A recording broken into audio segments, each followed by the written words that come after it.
भाई, मैं आपका साथी। मैंने ये चुनाव लड़ने का निर्णय इसलिए लिया, पर्ची आपने देनी है, मेरे बस की बात नहीं। जिस दिन मैं आपका एमएलए बन गया, दूसरी सीट से तो इस्तीफा दे दूंगा, आपके पास रहूंगा और इलाके की तस्वीर आपको बदल कर दिखाऊंगा। मैं आपको केवल एक बात कहने आया हूं, बड़े बुजुर्गों, नौजवान साथियों, जब मैं 26.5 साल का था तो पहली बार जींद जिले में नरवाना हलके से ओम प्रकाश चौटाला को हराकर आपने मुझे विधायक बना दिया था। मैंने 6 चुनाव लड़ लिए, 5 जीत लिए। विधायक तो मैं आज भी हूं आपके आशीर्वाद से। मैं पूरे देश में कहीं भी जाऊं पर आखिर में जींद का बेटा कहलाता हूं। मैं तो आपको केवल एक बात कहने आया हूं, इसीलिए मैंने शुरू में कहा ये एमएलए बनाने का चुनाव नहीं। आपका राज के बगैर काम नहीं चल रहा, राज में हिस्सेदारी के बगैर आपका काम चल नहीं रहा। हम हमेशा इस बात के खूब भाजन बनते रहे, कभी तो कोई जलसा करे यहां, फिर आप टांग तुड़वावा, रैली करे आप अपने ट्रैक्टर तुड़वावा, रैली जलसा करे आप अपने बंदे लेकर जावा। जब राज बनाने की बारी आए तो फिर जींद का, मरेड़ी का, अपने दूसरे जो गांव हैं निर्जन का, इनमें से किसी का नंबर नहीं आता।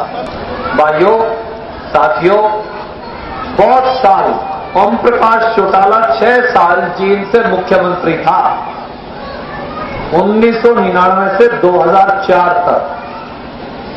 अजय सिंह चौटाला ने समझौता करने के बाद फिर कंडेला में गोलियां चलवाई थी, नहीं चलवाई तो बताओ।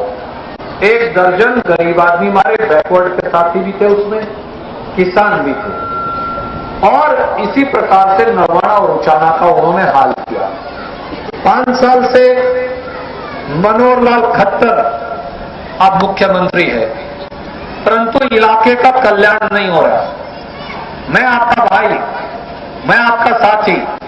मैंने ये चुनाव लड़ने का निर्णय इसलिए लिया, पर्ची आपने देनी है, मेरे बस की बात नहीं। जिस दिन मैं आपका एमएलए बन गया, दूसरी सीट से तो इस्तीफा दे दूंगा, आपके पास रहूंगा और इलाके की तस्वीर आपको बदल कर दिखाऊंगा। काम के मेरे बड़े बुजुर्गों, 36 बिरादरी के साथियों, सारा हाथ न्यू रहेगा, ऐसे नहीं होने दूंगा। और आपके भाई को पूछने की भी जरूरत नहीं, आप किसी और को विधायक बनाएंगे, वो बन जाएगा, उसके बाद कहेगा जी मेरी चल नहीं रही। आपका भाई तो अपनी कलम पकड़कर हरियाणा की राज सत्ता अपने इस बिल्कुल चौपाड़ चौराहे गेट के अंदर लाके खड़ी कर देगा। इसलिए सवाल बड़ा सीधा है, अगर बच्चों का भविष्य बदलना, अगर इस इलाके को वाकई में हरियाणा का सिरमौर बनाना, अगर इस इलाके की तरक्की करवानी, अगर जींद का तरक्की के हिसाब से पिछड़ापन तोड़ना है, तो एक ही रास्ता है, वो रास्ता है कांग्रेस पार्टी का, वो है अपने भाई रणदीप सिंह की मदद करिए और फिर देखिए कि हम तस्वीर कैसे बदलते हैं।